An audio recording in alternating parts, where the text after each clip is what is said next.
Janavallabha Girivaradhari.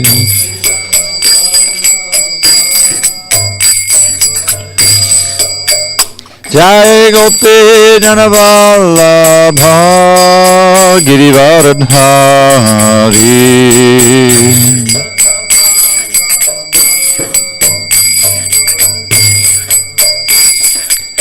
Yashodanandana Bhajana Ranjana.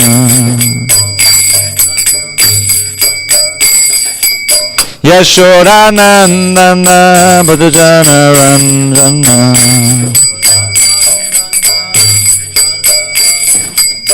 Yamunatira Vanachari. Yamunatira Vanachari.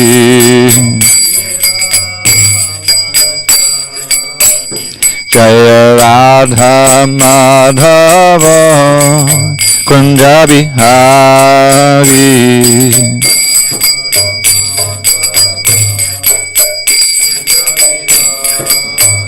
Jaya Radha Madhava Kunja Bihari.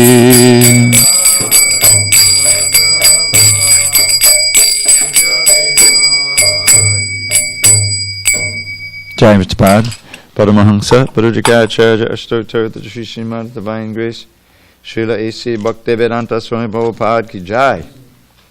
ISKCON BBT founder Acharya Srila Prabhupada ki Jai. Jai Om Vishnupad Paramahamsa Parujikacharya Ashtotar the Sri Srimad Divine Grace Srila Bhakti Siddhanta Saraswati Thakur ki Jai. Ananta Koti Vaishnavinda ki Jai. Namacharya Srila Haridas Thakur ki Jai. Srimad Bhagavad Gita ki Jai. Samaveda Bhaktivinoda ki Jai. All glory to the assembled devotees. All glory to the assembled devotees. All glory to the assembled devotees. All glory to Shri Guru and Gauranga.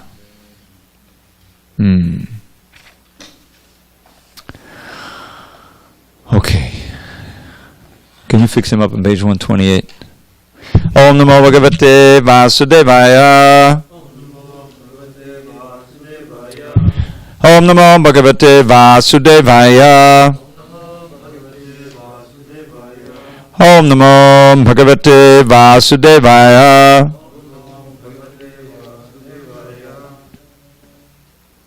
On this 20th day of October 2020 in SanDiego, we're reading from Srimad Bhagavad Gita as it is, translation and commentary by His Divine Grace A.C. Bhaktivedanta Swami Prabhupada.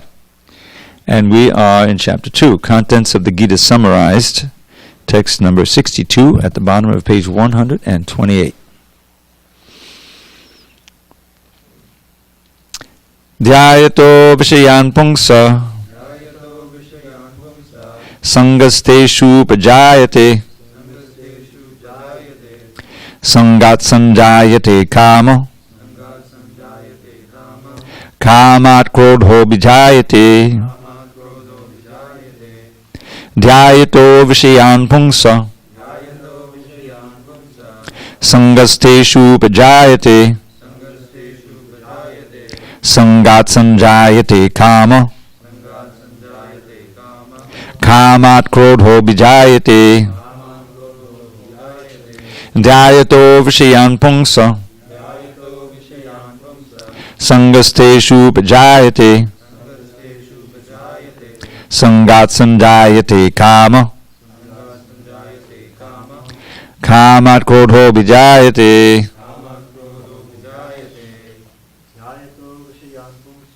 Dhyayato Vishayan Pungsa Sangasteshu Pajayate Sangat Sanjayate Kama Kamat Krodho Bijayate. Glenn, can you do it? Dhyayato Vishayan Pungsa Sangasteshu Bijayate Sangat Sanjayate Kama Kamat Krodho Bijayate. Prakash. Dhyayato Vishayan Pungsa Sangasteshu Bajayate. Sangat Sanjayate Kama. Kamat Krodho Bhijayate. Ravi. Dhyayato Vishayan Pungsa. Sangasteshu Bajayate. Sangat Sanjayate Kama. Kamat Krodho Bhijayate.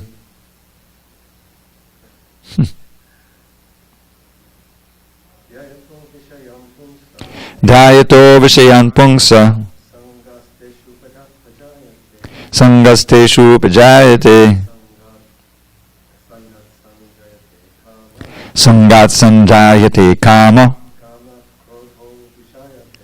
Kamat Krodho Vijayate.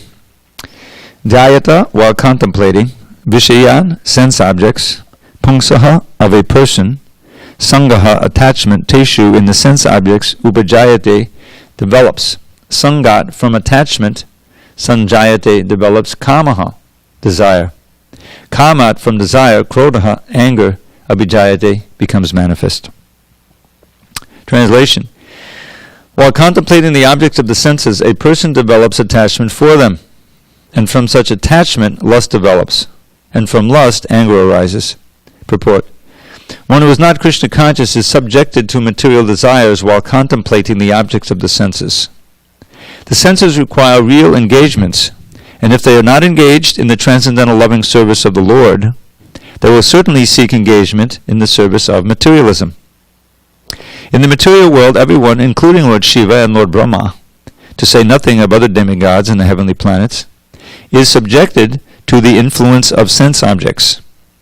And the only method to get out of this puzzle of material existence is to become Krishna conscious. Lord Shiva was deep in meditation, but when poverty agitated him for sense pleasure, he agreed to the proposal, and as a result, Kartikeya was born. When Haridas Thakur was a young devotee of the Lord, he was similarly allured by the incarnation of Maya Devi. But Haridas easily passed the test because of his unalloyed devotion to Lord Krishna. As illustrated in the above-mentioned verse of Sri Yamunacharya, a sincere devotee of the Lord shuns all material sense enjoyment due to his higher taste for spiritual enjoyment in the association of the Lord. That is the secret of success.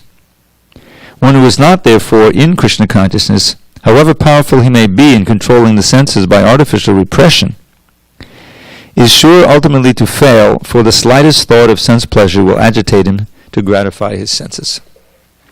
Om Jnana Timarandasya Jnanandana Shalakaya Chakshurun Miditam Mena Tasmai Shri Gurave Namaha.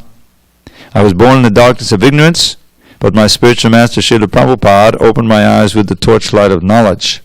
I offer my humble obeisances unto him and all members of Sri Parampara. So let's see again the context here, as we have been wont to do. Very important verse we read in 69, just a few verses back. Though the embodied soul may be restricted from sense enjoyment, the taste for sense objects remains, but ceasing such engagements by experiencing a higher taste, he is fixed in consciousness. So, the key is how to get that higher taste. This is mentioned also in the Upadeshamrita, that Krishna consciousness, or everything about Krishna, Syat Krishna Nama Chaditari Satapya Vidya Pittopatapta Rasarasya Narotikanu, that everything about Krishna is very sweet, his holy name, form, qualities, and pastimes. But in our present state of conditioning, we have like a bad case of hepatitis, and therefore everything, even the sweet things, taste bitter. But isn't it wonderful, he says, that if you still chant them anyway, under regulation, gradually the disease is destroyed at the root. The disease of ignorance is destroyed at the root, and one can begin to taste what is actually sweet. Krishna's name, form, qualities, and pastimes is just very sweet. So then you're on the safe side. That sweetness, that taste, and the wonderful thing is that it doesn't have a beginning and an end. You can taste it as much as you want. No one, you come into the Hare Krishna temple, no one say, that's enough chanting. No more chanting. No. The more you chant, yeah, keep it up. You can chant, we walk here and there, you keep chanting. And as you chant, if you really can taste the sweetness, you're on the safe side. You're back home, back to God.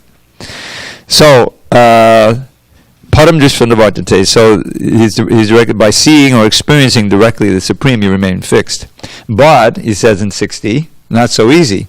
Yatato yapikonteya purushasya vipashya. Even an intelligent person struggling or striving, the senses are so strong, indriyani pramatini, haranti basabang bana, that they forcibly steal away the mind of even someone who's striving. So this is why it's a sadhana, it's a practice, it's austerity. In other words, one has to strive. And he gives this example, this wonderful verse which referred to in the purport we read today, from Yamunacharya. You remember the story. He was a great devotee who became a great king, and then he had all kinds of opportunities for sense gratification. Then again he resumed his devotion, and he became so enamored, with serving the lotus feet of Krishna. Nava rasa dhamani uditam rantam asit.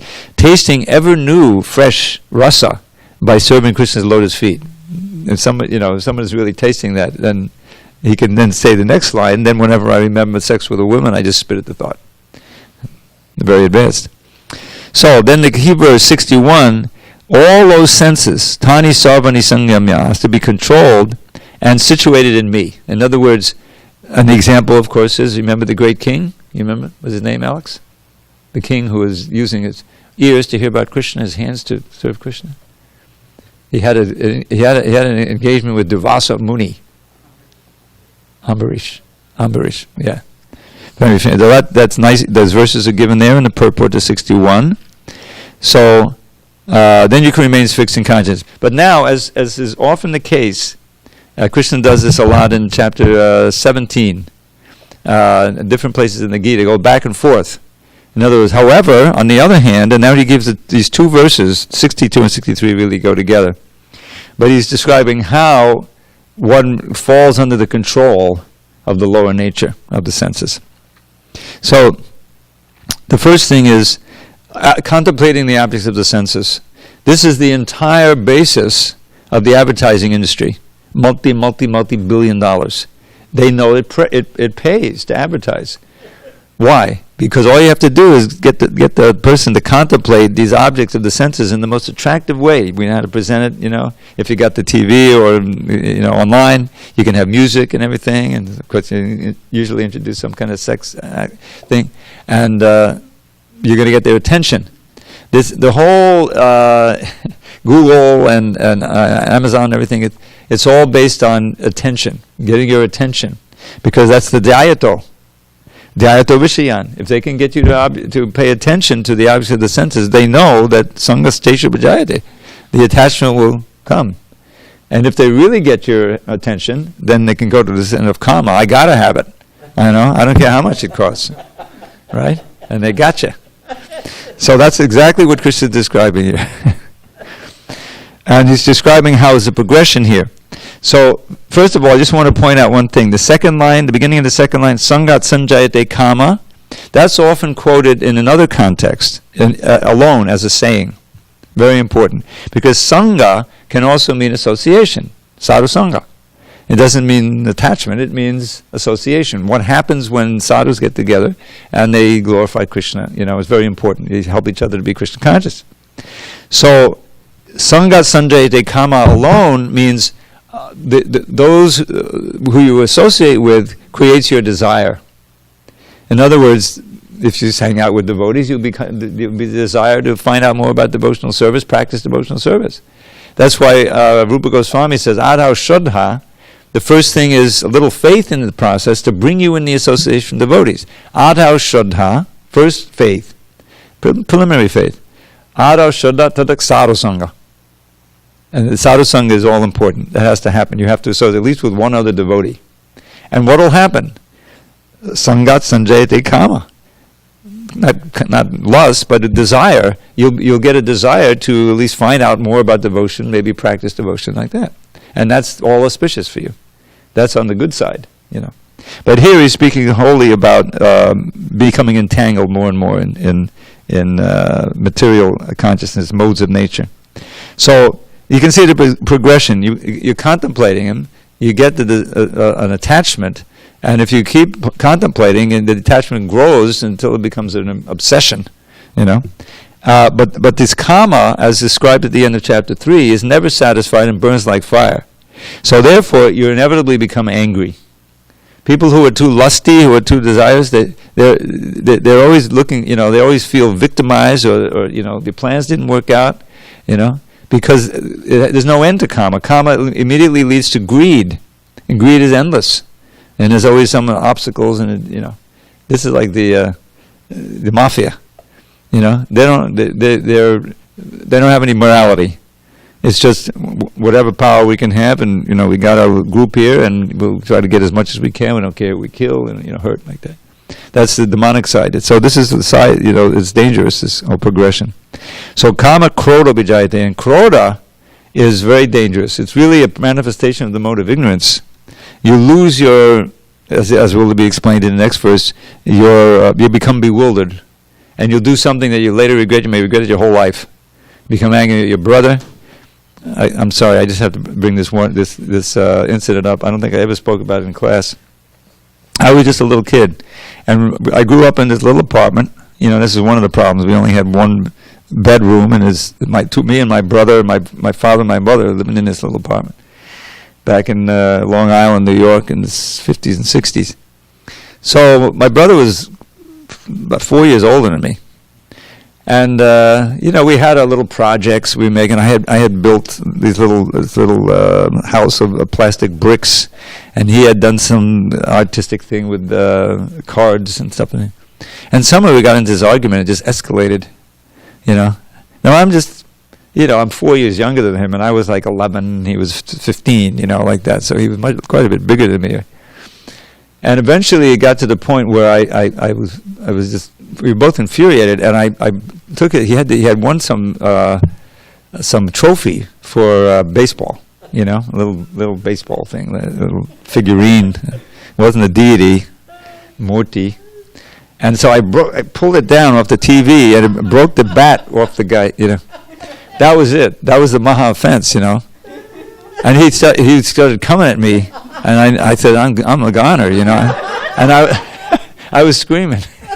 I was yelling, help, But my father came in the door just at that moment, and he was able to restrain him, because, he's oh, God, but Prabhupada tells, when you're dealing with this, that sometimes he says you kill your own man, you kill your brother, and, you regret it for the rest of your life, and, so krodha is very dangerous, and we'll read about what happens as krodha progresses in the next verse.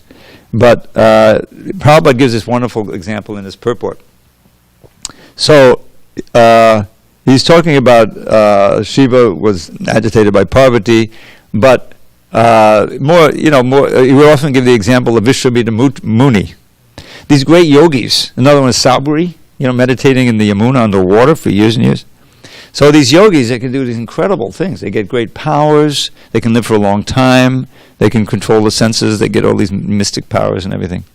But as explained, did I mention this recently? I think last night. The idea of Kundra Shoshavat, of the elephants bathing, that you may perform some sin, you have some desire, and you perform a prayashchitta, some atonement, and you'll be free of the sinful reaction. But the desire to do it doesn't end, doesn't leave. It's still there. And so in the right circumstances, again, you'll fall into that. It happens with addiction, with alcoholics all the time, for the rest of your life. Especially, I know, growing up in New York, it was the heroin capital of America for a long time. And I just knew, I didn't get involved in that, but we knew about it. And once you get that in your system, it's in there. For the rest of your life, you have to be careful. You can easily fall back into it, So it's horrible. So that's the contrast here is that Shiva couldn't really control, his senses, and Vishwamitra Muni fell down with Menaka, and then Shakuntala was born like that. And there's a verse about it, many verses. But the Haridas Thakur, he was just chanting Hare Krishna. He was the Namacharya, Haridas Thakur, 300,000 names a day. And that means 5 minutes a round. That's 192 rounds. That's 16 hours. Prabhupada, once they asked Prabhupada how long he's chanting, and they said 16 hours. Yes, that's about it. You ever tried chanting 5 minutes around? That's fast. Hare Krishna, Hare Krishna, Hare Krishna, Hare Krishna. So, anyway, he was absorbed in the holy name, And so he was completely unaffected by it. Some beautiful girl comes in the middle of the night. He's a young man, and she's expressed her desire to be with him and seduce him. That was the plan. And he, the story, he just said, well, just wait, I have to finish my rounds. So after 3 nights, he never finished his rounds. He converted her into a devotee, great devotee, thwarted the demon who was trying to make him fall in. So, but then we have Vishwamitra who couldn't control. And on the other side, Durvasa couldn't control his anger, you see. So on both sides, you find, Ambarish, he didn't get angry. Durvasa creates this Kritya, this female fiery demoness, to burn him to ashes. And he didn't say, what have you done? He wasn't afraid and he wasn't angry. Now that's called Dhira. That's Stita D. Muni, and he described this a few verses ago. Because he was absorbed in Krishna's thought. Same thing with Prahlad. That's where the strength is. So let's go on with this second half of this verse, and you can see how degrading this progress is. Krodhat bhavati sammoha, sammoha smriti vibramaha, smriti bhrangshad buddhinasho, buddhinashat pranashyati. Pranashyati means complete destruction. So we start out with just contemplating the sense objects, and it leads to total degradation. From anger, complete delusion arises, and from delusion, bewilderment of memory. When memory is bewildered, intelligence is lost, and when intelligence is lost, one falls down again into the material pool.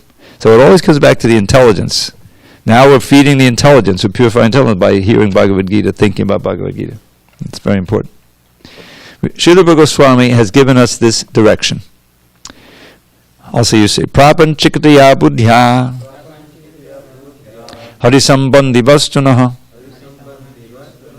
mumukshubi padityago vairagyam phalgu kapchite. Bhakti Rasamrita Sindhu 1-2-258. By development of Krishna consciousness, one can know that everything has its use in the service of the Lord. Those who are without knowledge of Krishna consciousness artificially try to avoid material objects, and as a result, although they desire liberation from material bondage, they do not attain to the perfect stage of renunciation. Their so-called renunciation is called phalgu, or less important.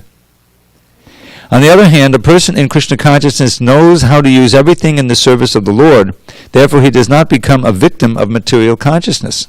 For example, for an impersonalist, the Lord, or the Absolute, being impersonal, cannot eat. Whereas an impersonalist tries to avoid good eatables, a devotee knows that Krishna is the supreme enjoyer and that he eats all that is offered to him in devotion. So after offering good eatables to the Lord, the devotee takes the remnants, called prasadam. Thus everything becomes spiritualized, and there is no danger of a downfall. The devotee takes prasadam in Krishna consciousness, whereas the non-devotee rejects it as material. The impersonalist, therefore, cannot enjoy life due to his artificial renunciation, and for this reason a slight agitation of the mind pulls him down again into the pool of material existence. It is said that such a soul, even though rising up to the point of liberation, falls down again due to his not having support in devotional service. Alex, can you run in the back there, or Glenn, and ask him to close the door or something? It's kind of coming through. Thanks, Ru. So, very important instruction here. First of all, you see the second half of what's going on here from the Krodha, which came at the end of the text 62. That each one leads to the next one, right? Krodha bhavati sammoha, complete bewilderment. You can forget who you are, and do something that you later regret. And from that complete bewilderment, the remembrance is destroyed. Remembrance. You imagine waking up in the morning and not know who you are. What am I supposed to? Everything is like that. You remember, right? It's so important. And from the destruction of remembrance, your intelligence is destroyed. Now we should always remember that we really, the intelligence is key, because the intelligence is a repository of all of this understanding of yourself as spiritual, what is Krishna, what is this world, upon which your faith is founded. Now your faith is founded and it becomes stronger when you act on the basis of that intelligence, and you get experience. But originally, this is why the books are so important. What are we doing here? We're purifying the intelligence. So if that intelligence is lost, nasha, you can imagine how helpless you are. You're just back at the animal stage. That's why he said, buddhi nashat pranashyati, And the soul is never destroyed, but all of your human advantages are destroyed. On the other hand, you remember that verse I keep coming back to? Kama dinang katina katita palita duni deshas tesham jata mayna karuna nattapano pashanti utsvijaitan adiyotupate sampatam labdha buddhis, intelligence. And what's the result? Tvamayata sharanamabhyam mamni yung swatmadasi. So I have to recite this poem, put it into a poem.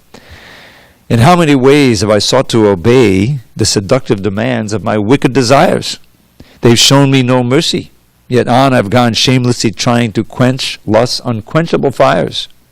But now I'm rejecting these hellish desires, for my higher intelligence now has awoken.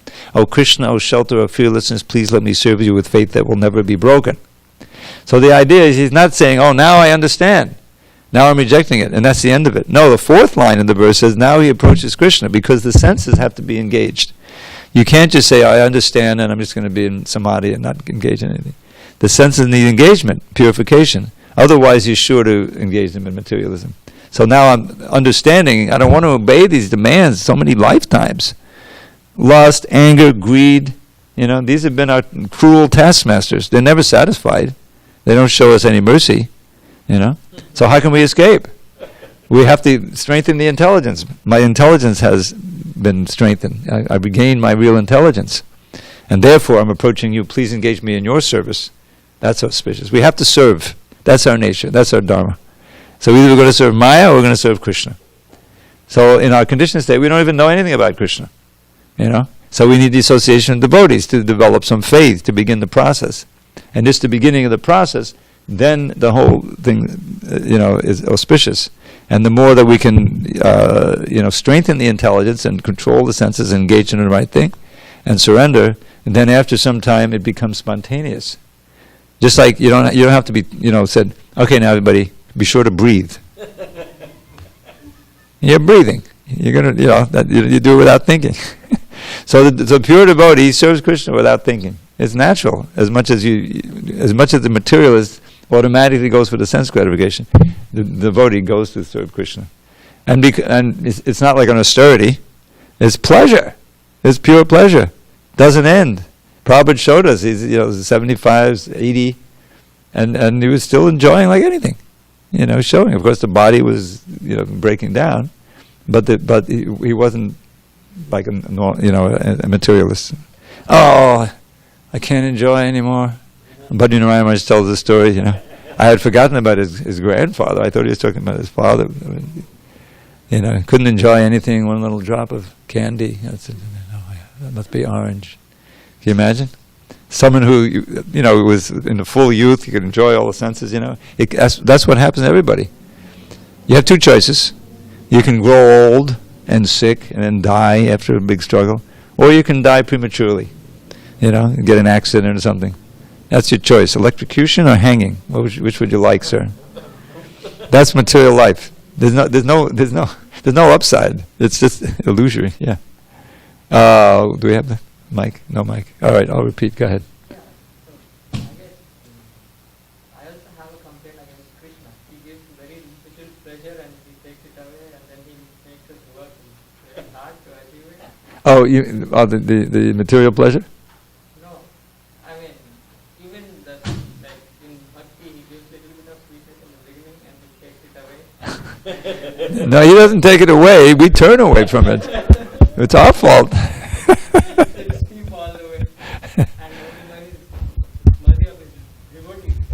Yeah, yeah. Well, that's also part of his mercy. He sends his devotees. Yeah, Prabhupada sometimes compares Krishna to Lord Chaitanya. He said, Lord Chaitanya is giving out the highest thing. The more Mahabhadanyaya, the most munificent. Munificent is not exactly the same as magnanimous.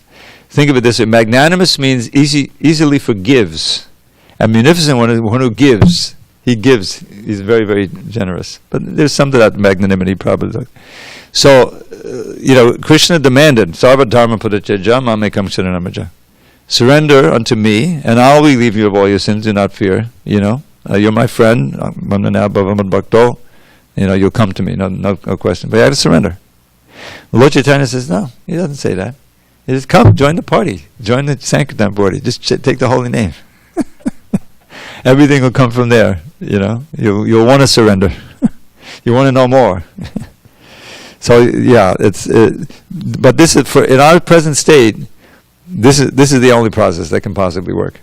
There's no question of I'm going off to the Himalayas. Only Radhanath Swami could do that. and he came down from there and he joined the Hare Krishnas. Hare Krishna, welcome. Yeah. Move over a little bit. Yes, sit on the side. Oh.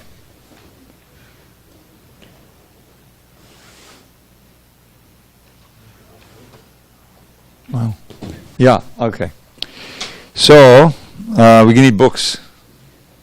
A lot of books. And do we have enough, I don't know if we have enough stands. Okay, so what's the solution to this? This is now, Krishna's painted a pretty bleak picture in these two verses.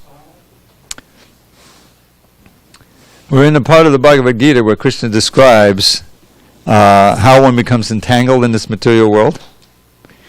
And the two verses that we just read, 62 and 63, we're going to try to get you some books. We used to have, we have just enough books.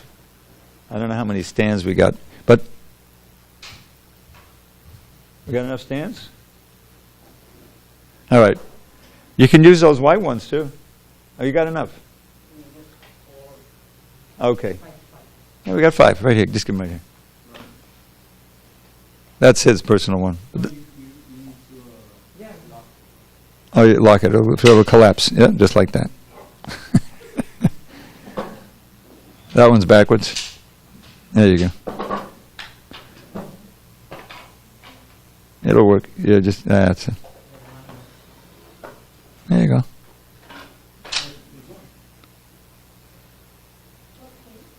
Yeah, we got a book with for the drum. The drum doesn't need the book. He knows the Bhagavad Gita by heart already. He's always chanting.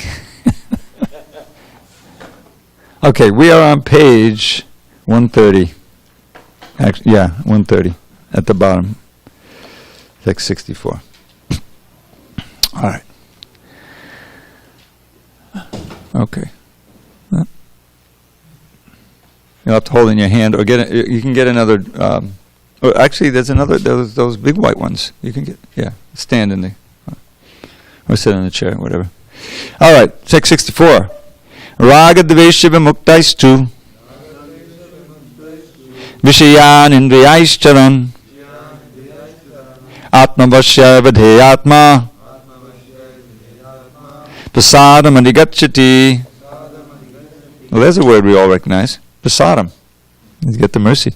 But a person free from all attachment and aversion and able to control the senses through regulative principles of freedom can obtain the complete mercy of the Lord.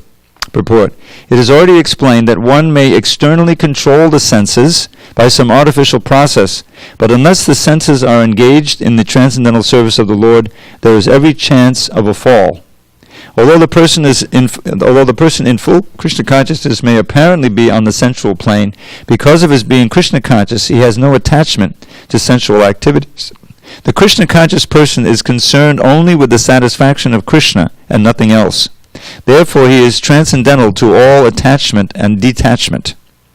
If Krishna wants, the devotee can do anything which is ordinarily undesirable, and if Krishna does not want, he shall not do that which he would have ordinarily done for his own satisfaction. Therefore, to act or not to act is within his control because he acts only in the direction of Krishna. This consciousness is the causeless mercy of the Lord, which the devotee can achieve in spite of his being attached to the sensual platform. So, just to recap, because this is a very important part of the Gita. This is chapter 2, which is, as mentioned in the title, Contents of the Gita Summarized. So Krishna has described a very high state of consciousness in previous verses. For instance, he says, Dukeshvana vignamana sukeshu vigataspaha. He says that things that would normally cause you to become very unhappy. Dukeshu means things that cause you unhappiness. For a person fixed in Krishna consciousness, he's undisturbed. You can see how valuable that is. Just like now with this COVID thing, there's, as you probably know, and you may have felt some of it, there's a lot of anxiety and even to despair. People, because their lives have been uprooted and you can't do what you used to do, and what's going to happen? Oh my God, and so it's all over the world. So, but devotees were practicing regularly, strictly, and you don't feel as much of that because you're experiencing Krishna consciousness, transcendence, which is based on the idea that you're not the body. And that you're not the mind, you're a transcendental soul. And there's no death and no rebirth. That's the first lesson in Bhagavad Gita. In other words, there is rebirth, but there's no birth or death for the soul. And you can actually live on that platform if you cultivate Krishna consciousness. Yeah, there are miseries in this material world. This is the nature of this world. I mean, when you contemplate how fragile your body is, and how it just has to have just the right temperature and enough air and just the right food and everything has to be just right, you can see how, if you actually thought about it, you probably couldn't live for, you'd be in great anxiety all the time. And as you get older, things just stop working and don't work as well, and you just realize that, my God, I don't have so many years left, right, Ed? So how are we going to deal with that? Most people, they deal with it by finding something to help them forget.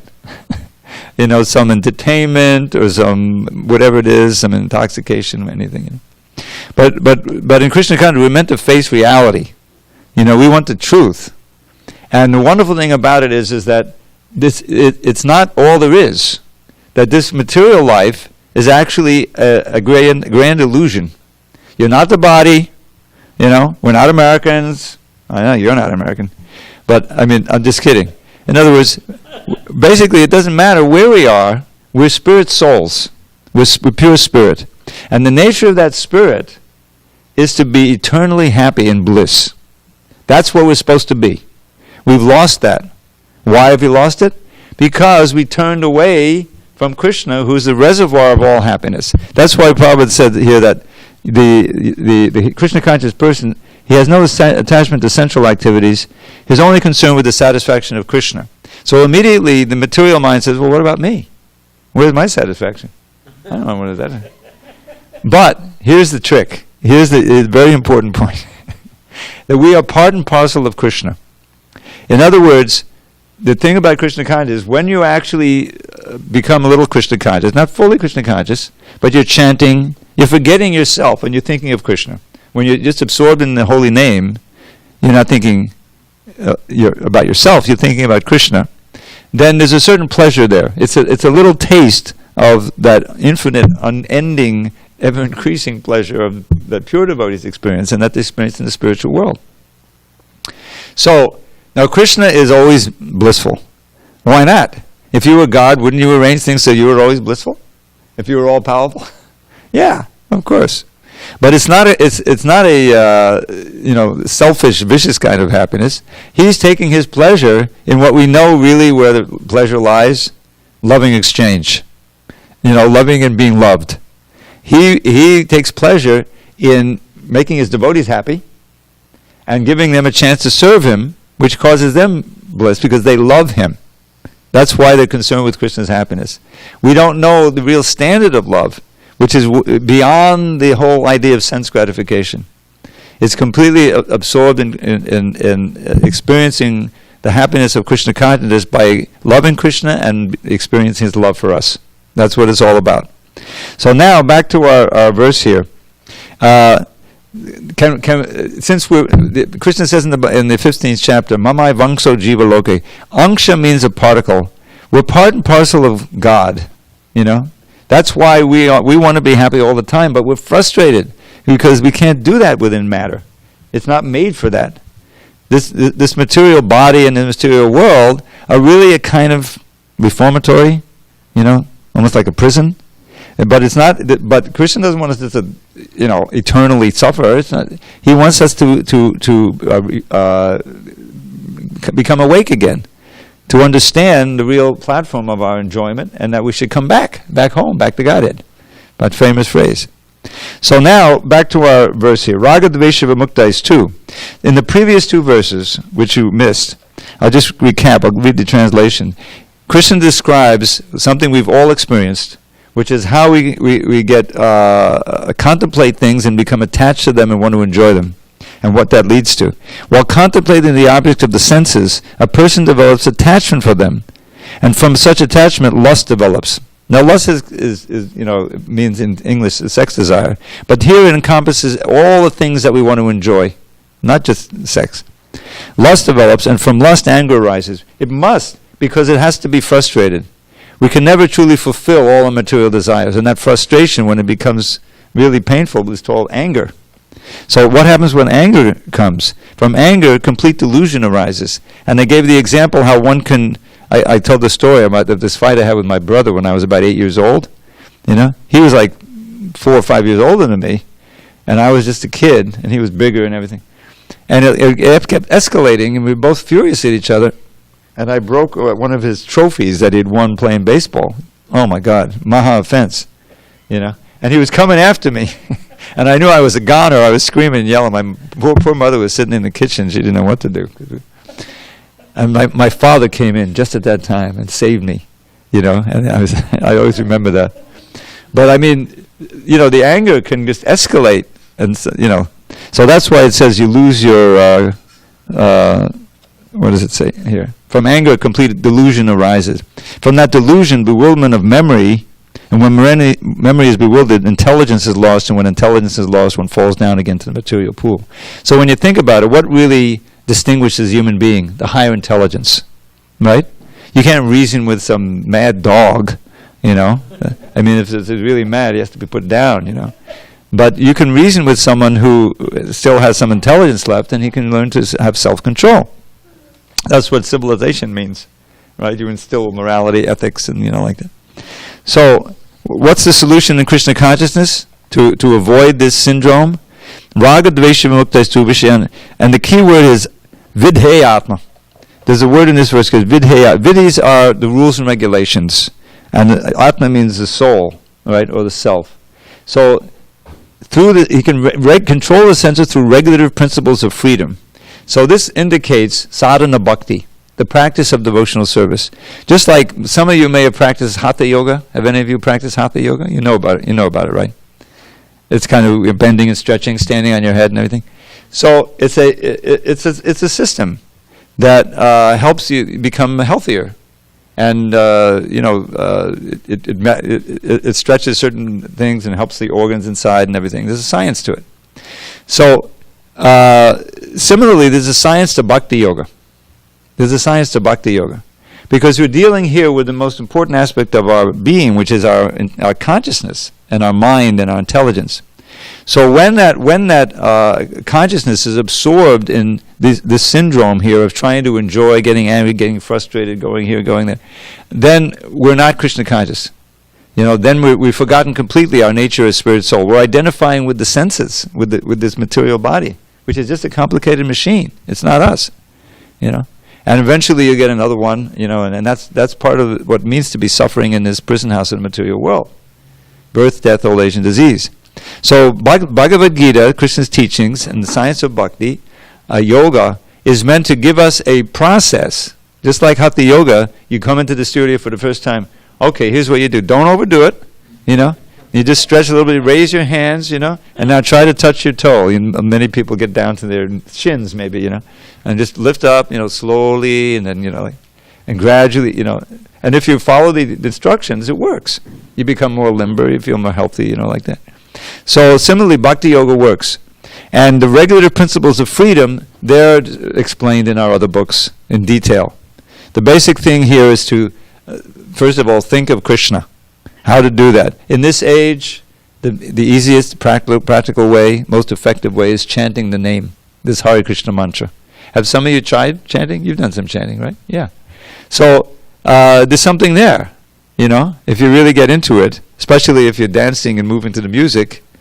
There's something that is beyond matter, And if you really get into it and you practice regularly, you find more and more joy and peace in that process. And it's just a taste. It's the beginning.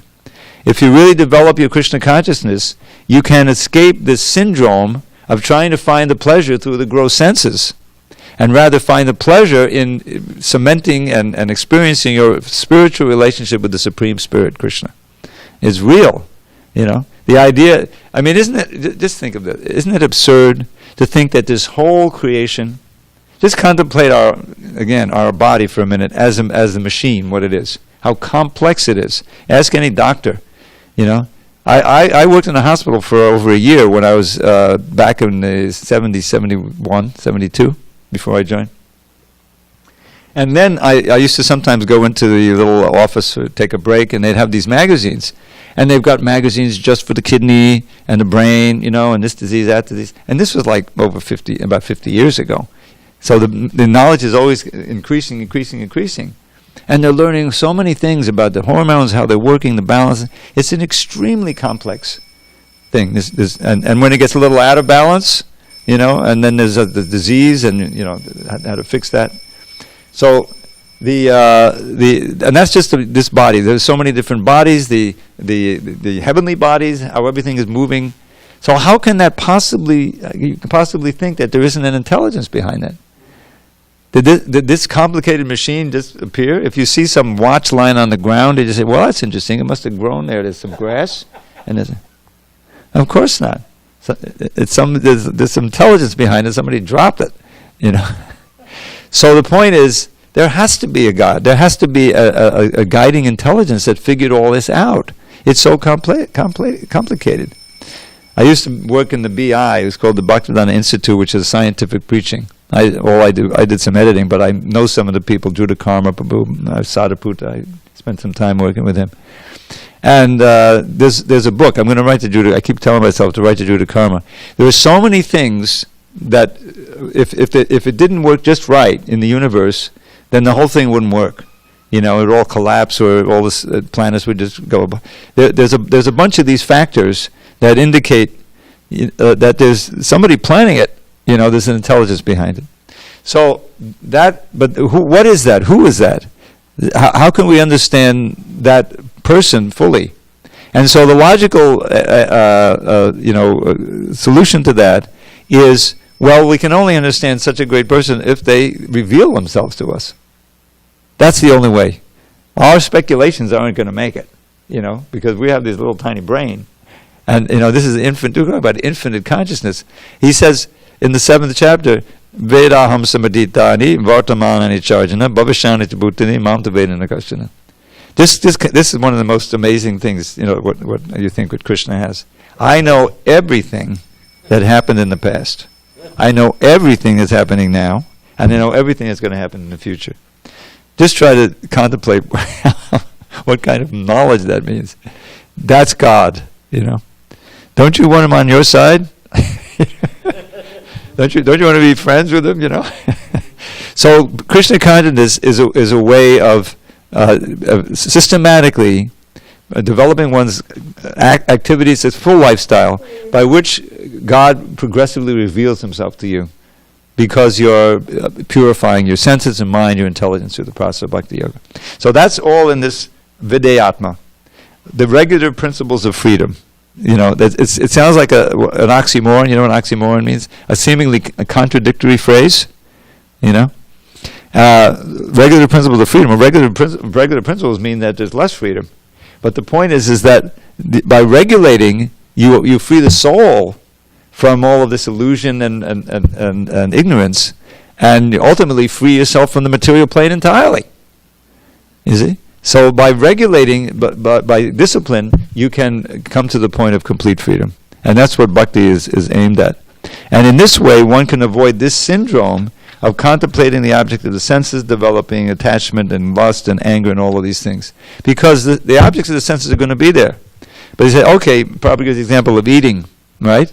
So this is a big entanglement in this world.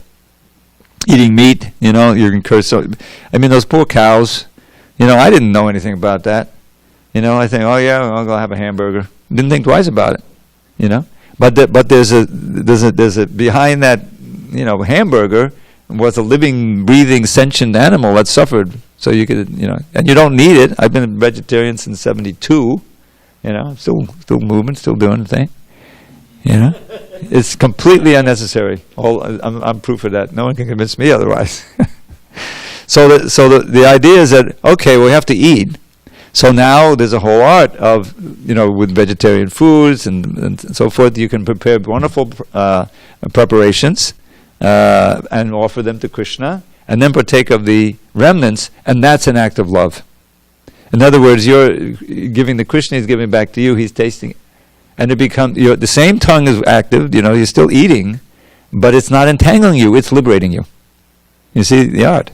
The seeing, you can see a million different things that are going to bewilder your mind. You see the deities, that's uplifting, it's purifying. It enters, the heart. Sound is so important. Sound can be so degrading or it can be completely uplifting. Sound of the holy name, chanting, and every one of these verses is a mantra. You can chant it. I've memorized so many of them, these are the words of Krishna, the words of God. It's not that they go out of style. They're always true. When he says dukalayam ashashratam, that this world is a place of suffering and is temporary. Well, when is that not going to be true? The material world is always like that. No matter where you are, it's an illusion to think that it's a place of happiness. This is the great illusion. So we learn how we can experience the greatest happiness, even in this world, and open our channels so that when we finally leave this body, which we're all going to do eventually, we don't have to come back again for another term in our sentence that we've been spending in this prison. But we go back home, back to Godhead, and we can be at Krishna's lotus feet. All right, there's time for, if anyone has any question or comment, come back tomorrow and we'll answer a question. But I wanted to share a special poem I wrote. This is about the holy name. And there's a wonderful verse. Sanskrit is the most perfect language. That's what Sanskrit means. It means perfectly composed. So don't forget, we will begin with text 65 tomorrow. But this verse is spoken by this great acharya called Haridas Thakur, who is the acharya or exemplar for chanting the holy name back in Lord Chaitanya's day. So he spoke this verse describing the benefits of even just one Hare Krishna. And you've all chanted one Hare Krishna or more. So here's what the benefit is. It's kind of a far out verse. It's got an interesting beat to it. Ang hak sang hadatakidang sakadudihya deva sakalalokasya tadaniti patamalajalading jayachitagam mangalang hare nama. Not so easy to do that. You don't have to know what it means. So now this verse and its translation and Haridas Thakur's explanation I'm put into a little song. So you have to go back, 500 years. There's no electricity. So when the sun goes down and the moon is new, in other words, there's no moon, it gets really dark. So that's the situation. When the moon is invisible, withered to nil, like it withers, and gets bad. When the moon is invisible, withered to nil, and the sun is long gone from the sky, then an ocean of darkness envelops this world. And the timorous, easily frightened persons, and the timorous fear they might die. But that thick pall of gloom is at once swept away when the first signs of sunrise appear, and the dawning of day gives assurance to all that in truth there is nothing to fear. In a similar way, when illusion holds sway, and the soul has forgotten his Lord, then the darkness of ignorance covers his heart. Sin and suffering are his reward. But as soon as he chants Krishna's name even once, in a manner that doesn't offend, then his ignorance flees like the darkness at dawn, and his sin and his suffering end. So there's nothing to fear, for the sun of the name has appeared with his powers divine. In your heart may that sun, benedictive for all, become fixed and eternally shine. This is my little song based on that verse. So, we'll, now here's a real quick one. This is a verse by Bilvamangal Thakur, who's a great poet, wrote Krishna Karnamrita. Then we'll break for our tea. You can see the Sanskrit. Jaya Jaya Jaya Deva Deva Deva Chubhavana Mangala Divyanama Deha. Jaya Jaya Jaya Deva Krishna Deva Shavana Manona Yanama Tavatara. Oh glory, glory, glory, Lord, oh glory unto thee, who with thy holy name bless all three worlds and set them free. Oh glory, glory, glory unto thee, O Krishna Dev, whose nectar floods our ears and eyes and hearts in endless waves. Okay, I'll stop haranguing you. So please, if you stand and stay for the kirtan, and drink in the nectar of the holy name. All glory to Srila Prabhupada. Haribo.